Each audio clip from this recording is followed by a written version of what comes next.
Hello guys, നിങ്ങൾക്ക് ഞാൻ നല്ലൊരു ഡെസേർട്ട് ഐറ്റം ഞാൻ പറഞ്ഞു കേട്ടോ. ഇതിൽ ഞാൻ ഇട്ടിരിക്കുന്ന പേര് ക്യാരറ്റ് ജാമുൻ എന്നാണ്. നമ്മൾ ഈ ഗുലാബ് ജാമുൻ എന്നൊക്കെ പറയും പോലെ അതുപോലെ ഒരു ക്യാരറ്റ് ജാം. അപ്പോൾ ഇതെങ്ങനെ ഉണ്ടാക്കാൻ നമുക്ക് നോക്കാം. ഞാനിപ്പോൾ ഇവിടെ എടുത്തിരിക്കുന്നത് 3 ക്യാരറ്റാണ്. അത് ഇതുപോലെ സ്ലൈസ് ആയിട്ട് അരിയുക. എന്നിട്ടൊരു 3 ടേബിൾ സ്പൂൺ നെയ്യിൽ നമ്മളത് മിക്സിയിലിട്ട് നന്നായിട്ട് ഗ്രൈൻഡ് ചെയ്തിട്ട് നെയ്യിലിട്ട് ഇങ്ങനെ ഒരു എന്താ പറയുക, ഒരു വാട്ടിയെടുക്കുക എന്ന് നമ്മൾ പറയത്തില്ലേ, വാട്ടിയെടുക്കുക.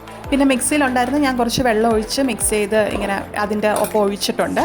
അത് നമ്മളിങ്ങനെ നെയ്യിലിട്ട് നന്നായിട്ട് കുറുകി വരുമ്പോഴത്തേക്ക് ഞാൻ ഇട്ട് കൊടുക്കുന്നത് ഷുഗർ, പഞ്ചസാരയും കുറച്ച് ഏലക്കയും കൂടെ പൊടിച്ചതാണ് കേട്ടോ. നമുക്ക് പഞ്ചസാര അല്ലാതെ ഇട്ട് കൊടുക്കാം.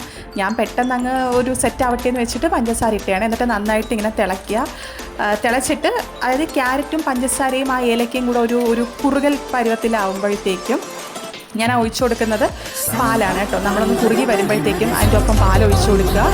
അതിനുശേഷം ഒരു 2 സ്പൂൺ റവ ഇട്ട് കൊടുക്കുക. ഓക്കെ, റവ ഇട്ട് കൊടുക്കുമ്പോഴത്തേക്കും അത്യാവശ്യം കുറച്ചും കൂടെ അതങ്ങ് മുറുകി കഴിഞ്ഞിട്ട് അതിൻ്റെ ഒപ്പം തന്നെ നെയ്യ് ഇട്ട് കൊടുക്കാം കേട്ടോ. നെയ്യ് ഇങ്ങനെ നമ്മുടെ ആ ഒരു ടേസ്റ്റ്, നെയ്യ് ഇഷ്ടമുള്ളവർക്ക് അങ്ങനെ ഇടാം. അപ്പോൾ ഇത് ഞാൻ അത്രയ്ക്കങ്ങ് വരട്ടിയെടുത്തിട്ടില്ല, പക്ഷെ നിങ്ങൾ നന്നായിട്ട് വരട്ടിയെടുക്കുക. കാരണം നമുക്കിത് കുഞ്ഞു ഉണ്ടകളാക്കേണ്ടതാണ് ഈ സംഭവം.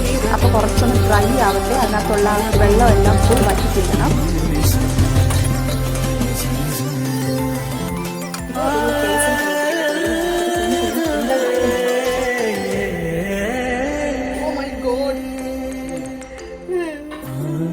നേരത്തെ കേട്ടതിൻ്റെ ചെറിയൊരു ചോദ്യമാണ്, അതെന്തിനാണെന്ന് എനിക്ക് ഓർമ്മയില്ല. കാരണം ഇത് ഉണ്ടാക്കി കഴിഞ്ഞ് കുറച്ച് ദിവസം കഴിഞ്ഞിട്ടാണ് ഞാനിപ്പോൾ വോയിസ് റെക്കോർഡ് ചെയ്യുന്നത്. ഓക്കെ, അപ്പോൾ നമുക്ക് വരാം.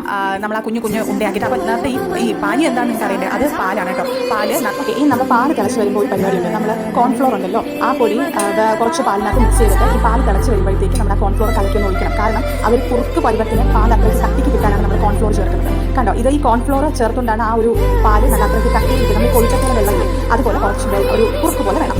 അപ്പോൾ പാലിനായിട്ടുള്ള എടുത്തിരിക്കുന്നത് പാല് കോൺഫ്ലോർ കലക്കി ഒഴിച്ചത്. അതിനകത്ത് വേണമെങ്കിൽ നിങ്ങൾക്ക് ഷുഗർ ഇടാം, പിന്നെ ഏലക്കാപ്പൊടി, ഇത് മാത്രം ഇട്ടാൽ മതി. എന്നിട്ട് നമ്മൾ ഉരുട്ടി വെച്ചിരിക്കുന്ന നമ്മുടെ ക്യാരറ്റ് ഉണ്ട എടുത്ത് ഇതിലോട്ടങ്ങ് ഡിപ്പ് ചെയ്യുക. എന്നിട്ട് കുറച്ച് നേരം വെച്ച് വയ്ക്കുക. പിന്നെ ഉണ്ടല്ലോ, ഈ ടേസ്റ്റ് കൂടാനായിട്ട് നമുക്ക് ഈ പാല് തിളപ്പിക്കുന്ന സമയത്ത് കുറച്ച് മിൽക്ക് മെയ്ഡും കൂടെ ഒഴിക്കുകയാണെങ്കിൽ പൊളിയാണ്. ഞാൻ ഈ മിൽക്ക് മെയ്ഡിൻ്റെ കാര്യം പിന്നീട് ചിന്തിച്ചത്. ഞാൻ ആക്ച്വലി ഇതൊരു വീഡിയോ കണ്ട് ചെയ്തതാണ്, പക്ഷേ അതിന് മിൽക്ക് മെയ്ഡ് പറഞ്ഞിരുന്നില്ല. നമുക്കിത് എക്സ്ട്രാ ടേസ്റ്റ് കൂട്ടാൻ വേണ്ടിയിട്ട് നമുക്ക് മിൽക്ക് മെയ്ഡും കൂടെ ആഡ് ചെയ്യാം. അപ്പോൾ ഇത്രയേ ഉള്ളൂ. എല്ലാവരും ട്രൈ ചെയ്യാം. Tata, bye bye, see U.